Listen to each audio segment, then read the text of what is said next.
ఒక్క రోజులోనే ఐపీఎల్ అనేది స్టార్ట్ అవుతుంది. అయితే ఫస్ట్ మ్యాచ్ వచ్చేసి ఆర్సీబీ వర్సెస్ ఎస్ఆర్హెచ్. అయితే ఈ వీడియోలో మనం ఆర్సీబీ ప్లేయింగ్ గురించి మాట్లాడుకుందాం.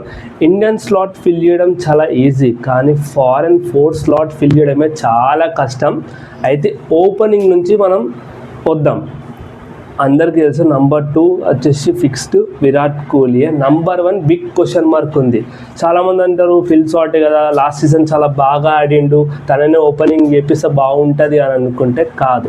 ఎందుకంటే తను రీసెంట్గా వరల్డ్ కప్లో తన పర్ఫార్మెన్స్ అనేది అంత అప్ టు ద మార్క్ లేదు. అదొక దృష్టిలో పెట్టుకొని నేను ఇక్కడ చేంజ్ చేస్తున్నానంటే ఇద్దరు ఛాన్స్ ఉంది ఓపెనింగ్ చేయడానికి విరాట్ తోటి.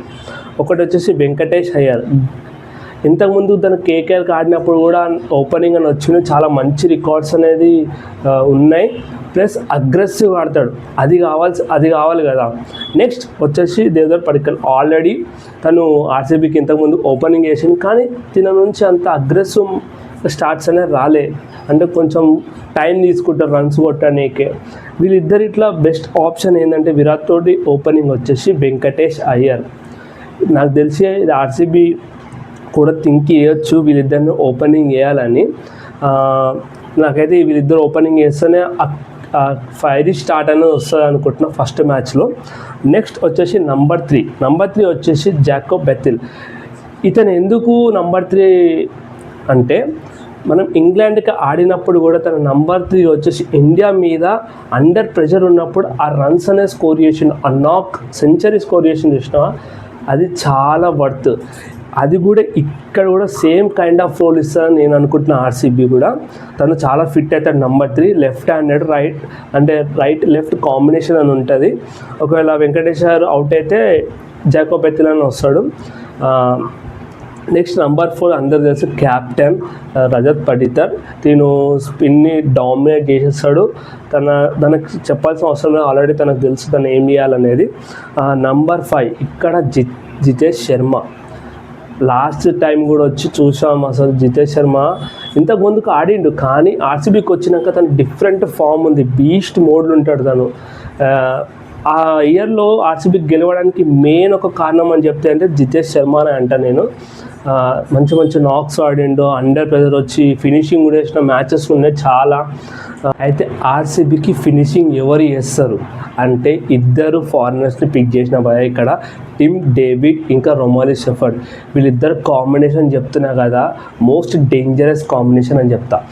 వీళ్ళు ఒక్కవేళ సెటిల్ అయితే మాత్రం మ్యాచ్ని ఎక్కడికో తీసుకుపోతారు. అంటే ఎట్లా అంటే వీళ్ళు ఎలాంటి కైండ్ ఆఫ్ ఇన్నింగ్స్ ఆడతారంటే 30 బాల్స్లో ఒక 70 రన్స్ 60 రన్స్ కొట్టే క్యాపబిలిటీ వీళ్ళిద్దరి దగ్గర ఉంది. టీమ్ డేవిడ్ అంటే ఆల్రెడీ మనం చూసినాం, ముంబై ఇండియన్స్కి ఆడినా కానీ ఆర్సీబీకి ఆడినప్పుడు కూడా చాలా మంచి ఫినిషింగ్ అనేది చేసిండు. కానీ రొమారీ షెఫర్డ్ భయ్య తిని చెప్తున్నా, ఎలా అయితే కేకేఆర్కి రస్సు లేదానో ఆర్సీబీకి తినని ఆడిపోయాలి, పక్క ప్లేయింగ్లో పెట్టాలి. నెక్స్ట్ వచ్చేసి నంబర్ 8 వచ్చి కునాల్ పాండ్యా తెలుసు మనకి, ఎక్స్పీరియన్స్ బౌలరు, చాలా అండర్ రేటెడ్ బౌలర్ అని చెప్తా నేను. కొన్ని మ్యాచెస్లలో తను కూడా గెలిపించిండు. నెక్స్ట్ వచ్చేసి నంబర్ 9 వచ్చేసి శ్రేయస్ శర్మ.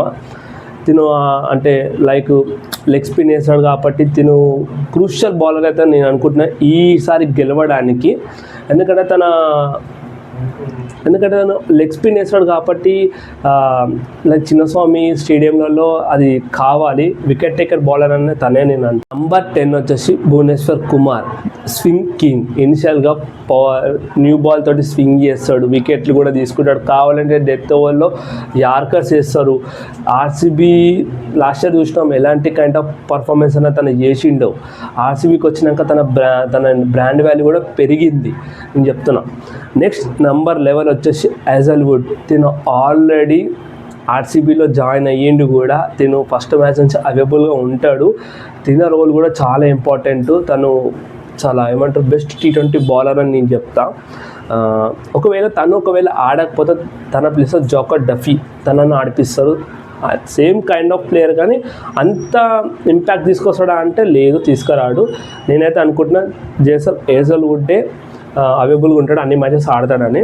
నెక్స్ట్ ఎవరు ఆడతారని అంటే ఎస్జాల్ కానీ లేకపోతే రషీద్ దార్ ఈయన కూడా చాలా యంగ్స్టర్, అగ్రెసివ్ బౌలింగ్ వేస్తాడు, యార్కర్స్ బాగా వేస్తాడు. ఈ మేబీ ఫస్ట్ ఒకవేళ బ్యాటింగ్ వేస్తే మాత్రం ఇది ప్లేయింగ్ లెవెల్, వాళ్ళు బౌలింగ్ సెకండ్ వచ్చినప్పుడు ఎస్ దాలి కానీ లేకపోతే రషీద్ దాలి కానీ ఎవరినో ఒక నుంచి స్వాప్ అని చేస్తారు. అయితే మీరు చూస్తే ప్లేయింగ్ లెవెల్ కంప్లీట్గా చూస్తే ఎన్ని బౌలింగ్ ఆప్షన్స్ ఉన్నాయని అంటే, ఒకటి వెంకటేశ్వర్ ఒక 1 ఓవర్ వేయచ్చు, లేదంటే టిమ్ డేవిడ్ ఇంకా రొమారీ షెఫర్డ్ వాళ్ళిద్దరి మధ్యలో ఒక 3 ఓవర్స్ అన్న 4 ఓవర్స్ వేయచ్చు. మెయిన్ 4 బౌలర్స్ వచ్చేసి మనకి కునాల్ పాండ్యా, సుయాష్ శర్మ, భువనేశ్వర్ కుమార్ అండ్ హజల్వుడ్. వీళ్ళు నలుగురు నుంచి మనకి ఎన్ని వస్తాయి, 4+4+4+4 ఎంత 16 ఓవర్స్ వస్తాయి. ఆల్రెడీ మనం ఇంపాక్ట్ ప్లేయర్గా ఎస్డాన్ తీసుకొస్తాం, తన నుంచి కూడా ఒక 2 ఓవర్స్. అంటే ఎక్స్ట్రా మనకి మొత్తం ఆప్షన్స్ చూస్తే 8 ఆప్షన్స్ ఉన్నాయి మనకి. ఇది చూస్తే ఆప్షన్స్ ఉన్నాయి. మన బ్యాటింగ్ ఎంతవరకు డెప్త్ ఉందని అంటే లైక్ నంబర్ 9 వరకు, అంటే భువనేశ్వర్ వరకు బ్యాటింగ్ డెప్త్ అనేది ఉంది. ఇది చూస్తే చాలా స్ట్రాంగ్ ఉంది. ఈ ప్లేయింగ్ చూస్తే ఏ టీం వచ్చినా కూడా ఈజీగా బీట్ చేస్తుంది అని అనుకుంటున్నా. డెఫినెట్గా ఇదే ప్లేయింగ్ తోటి వెళ్తే ఈసారి డెఫినెట్గా మనమే కప్పు గెలుస్తాం. అయితే మీ ప్లేయింగ్ ఏంటంటే కామెంట్లో చెప్పండి. ఒకవేళ మా ఛానల్ సబ్స్క్రైబ్ చేసుకోకపోతే చేసుకోండి. ఇలాంటి మోర్ క్రికెట్ కంటెంట్ కోసం మళ్ళీ నెక్స్ట్ వీడియో కలుసుకుందాం. ఇంకొకటి నెక్స్ట్ ఏ టీం వీడియో చేయాలని కూడా కామెంట్ చేయండి. Bye bye.